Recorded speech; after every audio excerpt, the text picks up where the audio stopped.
Setiawan ada? Iya, selamat siang, Ko Suhana. Saya Ya, kebetulan juga selamat sore. pecinta Ya, buku kokoh di Gramedia ya. udah berapa tahun.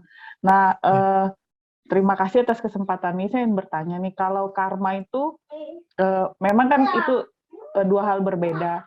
Perbuatan kita harus baik berbuat itu dari segi ren ya.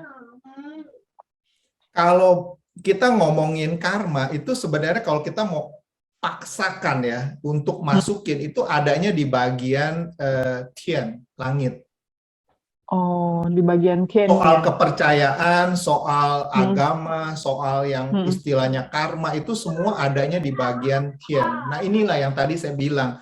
Kita kalau cuman kerja cuman satu bagian itu nggak akan maksimal hasilnya. Mungkin kan kadang-kadang kamu orang sering dengar nasihat, oh coba kamu doa begini, kamu itu benar, itu nggak ada salah. Agama apapun pasti akan menganjurkan itu. Tapi kamu juga harus bisa realistis. Kamu juga harus objektif.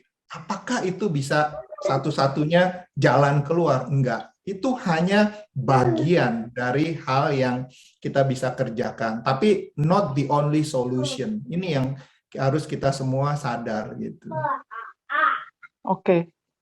Terus pertanyaan kedua nih, kalau Feng Shui kan kita dari Tionghoa.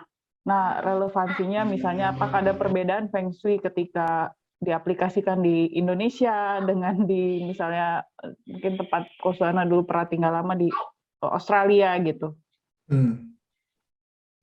Maksudnya apa nih? Saya nggak ngerti. Coba kamu jelasin lagi.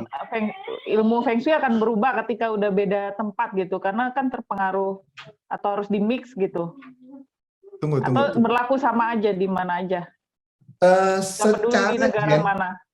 Secara general adalah sama, yaitu mengenai energi. Tapi setiap wilayah itu dia punya karakteristik yang tersendiri. Nggak usah jauh-jauh lah, nggak usah ngomongin antara negara.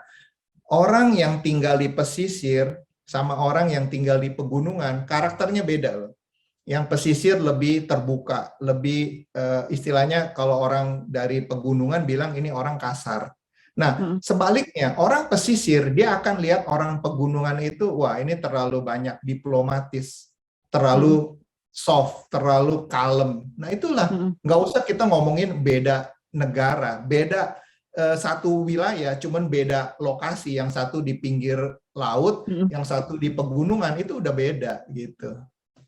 Nah, jadi itulah yang kadang-kadang kita harus perhatikan. Misalkan, secara Pak Ce ini, kamu nggak cocok tinggal di daerah pantai. Ya kalau kamu tinggal di pantai berarti itu merugikan kamu. Jadi usaha kamu untuk mencapai sesuatu pun akan lebih sulit. Nah begitu juga sebaliknya. Kalau yang lebih cocok di pegunungan, ya jangan memaksakan dia tinggal di wilayah laut. Karena itu nggak ada guna. Nah inilah gunanya kita tahu Pak Ce. Kemudian kita sinergikan juga dengan Feng Shui. Jadi kadang-kadang orang sering tanya, apa sih Pak Ce, apa sih Feng Shui? Secara sederhana, Pak Ce itu adalah mengenai si manusianya, si human-nya. Sedangkan kalau Feng Shui itu adalah mengenai lokasinya dan bangunannya. Itulah perbedaannya gitu.